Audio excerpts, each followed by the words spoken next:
Bienvenidos and welcome to my talk. From the United States, there were several organized efforts to fight fascism in Spain. Possibly the best well-known is the Abraham Lincoln Brigade. Another significant US-based effort was the Sociedades Hispanas Confederadas, which I'm making visible through recovery and publications. Among the thousands of Spanish workers who arrived in the United States around the turn of the 20th century, many brought radical traditions rooted in their homeland. They created cultural and mutual aid societies, fueled anti-authoritarian and emancipatory practices, and created culture from below. Only 8 days after the military uprising, these cultural, mutual aid, and radical societies came together in what became known as the Confederadas, with the goal of denouncing fascism and building support for its victims. I'm going to now read page 3 of my book, Fighting Fascist Spain. On July 18, 1936, the same day of the military revolt, Jesus Arenas, a Galician immigrant who would become one of the Confederadas' founding members, stepped off the steam ship Oriente and onto the docks of New York.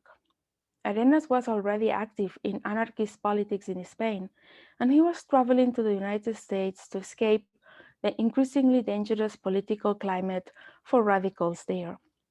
When he arrived in New York that day, in July, the anarchist sojourner found the political atmosphere tense among workers' organizations in New York as a result of the news of the coup. Soon after arriving, Arenas attended an anti-fascist meeting in Union Square, where anarchist José Patín and communist Daniel Alonso, two active members of radical communities in New York, addressed dozens of Spanish workers about the importance of fighting against fascism. During the rally, Arenas joined Patín and Alonso to create the Comité Antifascista Español, and the members of the Ateneo Hispano, a migrant labor activist organization, offered its headquarters in New York as a base. Founded by Arenas, Patín, Alonso, along with several other active members in the Ateneo at the time, the Comité Antifascista Español was the predecessor of the Sociedades Hispanas Confederadas.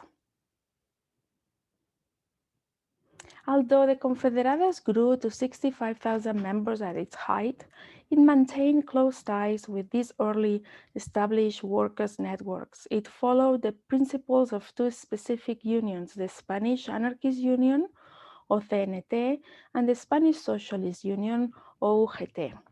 However, personal experiences and interests connected local and international networks in which ethnic, labor, progressive, and intellectual anti-fascist effort cooperated, although this cooperation in thought and action did not alter its bottom-up organization approach. Periodicals operated as connecting hubs for workers' networks in the United States and were effective resources to contest elitism while fostering grassroots solidarity and mutual aid. Through the publication of Frente Popular and España Libre, the Confederadas remained devoted to its anti-fascist cause for 4 decades. It was the longest sustained anti-fascist bilingual periodical in the United States. Despite the irregularity inherent to the alternative press, workers' periodicals constituted a reliable source of news, opinions, ideas, and practices. Early on, they wrote about the fundamentals of fascist Spain. They denounced the Falange, the cult to the caudillo, national Catholicism, the fascist violence and military power that terrorized the population, and the fascist culture that engaged the population into fear of the left, minorities, as well as the fascist rhetoric of social cleansing, perfection, and power. The Confederadas also fought for workers' civil and labor rights. These principles were expressed through journalism and political essays. The anti-fascist print culture cannot be understood on political terms alone, but rather in the transformative role that culture had in the forms of cartoons, satirical chronicles, literature, and theater. In this regard, periodicals help workers feel part of a broader exile community which energize their culture and politics. Sailors help editor González Malo establish a clandestine correspondence with the underground resistance in Spain. España Libre was able to report on the political repression under the regime, news that also reached Spain by the same clandestine channels. At the time when the international press showed scant interest in reporting the civil rights infringements in Spain. The Confederadas raised funds to provide financial and legal assistance to refugees, as well as political prisoners and the underground resistance. Women members led these efforts with street protests and fundraisers. In most cases, it was a collaboration that involved several organizations. Refugees often escape Spain as stowaways in ships or enroll as sailors and would desert on arrival in the United States. The Confederadas provided legal support to prevent deportations back to Spain and paid for their passages to travel to visa-granting countries in Latin America. The Confederada Secretary, Carmen Cordellat, assisted refugees with legal paperwork and funds.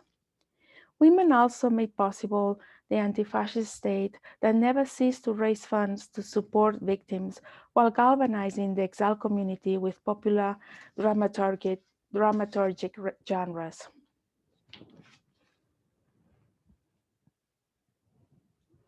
Grassroots groups have placed significant emphasis on preserving and memorializing their own history. From its earlier days, they have preserved their collective memories in periodicals and through educational and the cultural practices of their organizations. Despite these efforts, their records have been destroyed, censored, deemed irrelevant or unworthy of institutional care or research attention. Consequently, much anti-fascist culture has been lost, and the remaining one is not always widely available or accessible. The mission of my digital project, Fighting Fascist Spain, the exhibits, is one of historical justice. I am curating and making these primary sources available in this digital humanities project hosted at US Latino Digital Humanities at the Recovery Project. Two cartoonist exhibits, Huerta, and Aragones, who became a famous cartoonist, exemplify the Confederadas culture and demographics. The Francisco Huerta exhibit curates 7 drawings published in Frente Popular in 1938 and a reprint from Bombas de Mano in España Libre in 1943. Huerta, a member of the Ateneo Hispano of Nueva York, published this announcement to donate iron to the Republican zone. His gendered approach was common in the drawings of the war at the time. Women are depicted as nurturing and to be protected by militiamen. Creative expression was one of the most revolutionary means of fighting fascism because it enlarged members' comprehension of the reality and the significance of resistance. The Sergio Aragonés exhibit curates 51 cartoons published in España Libre in the 1960s. The exhibit is organized by his mockery of fascist Spain, the international relations of Franco, as well as his cartoons supporting workers. His art shows that anti-fascist humor shifts from a rhetoric of a strong masculinity to a rhetoric of playfulness about the possibilities of social change. His 1966 cartoon shows how the Spanish fascist identity was inseparable from the imperial one. Not only in Latin America, but also in the United States, Franco agents spent funds in promoting a fascist and imperial Spain. Elegant and compassionate Art reversed the dehumanization of fascism and sought to inspire ideas of interdependence and shared struggles among anti-fascist workers in the United States. Aragones' 1964 cartoon is an example of this. To exiles abroad and the underground readers in Spain, the cartoon conceptualized revolution. Aragonese visual wit transforms subjection into rebellion. The subjection of a population requires constant surveillance, and the cartoon claims that the resistance is ready for that moment when that surveillance will fail. Most importantly, the infant in the cartoon signifies the new generation of freedom fighters. The protagonist has lost the iconic 1930s masculinity and menacing anti-fascist fist. In 1964, revolution is nonviolent, rather joyous and almost imperceptible in its action, symbolized by the tiptoeing of the child. The nurturing aspects of the new revolutionary movement are emphasized by the warmth of the baby's blanket, which invokes the solidarity necessary for social change. Therefore, the cartoon visually translates the belief in a new free world in which public opinion freely expresses affective solidarity and interrogates power and authority.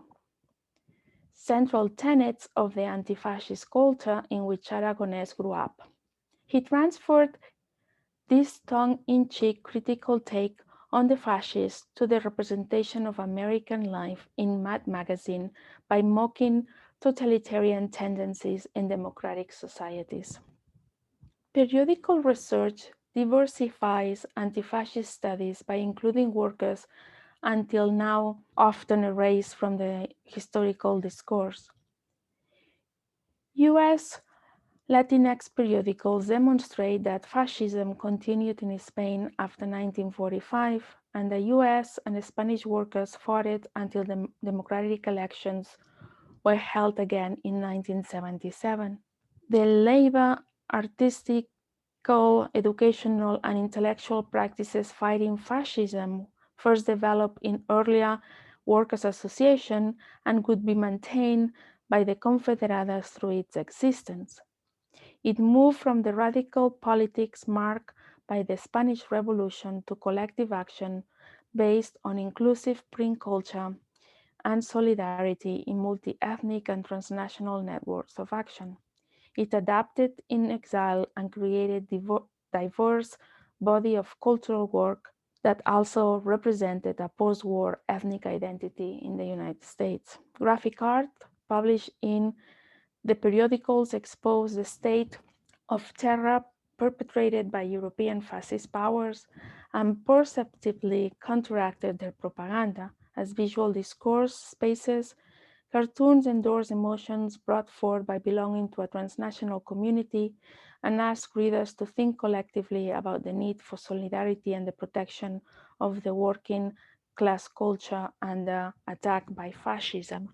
Trajectories of Confederadas members show their evolution in the United States. For example, the anti-fascist culture that welcomed Aragonés in New York left a lasting impression on him, and his art continues to foreground joy and inquisitive thinking. Malleable and persistent, the Confederadas was the workers' political and cultural backbone of anti-fascism in the United States, and its legacy continues today.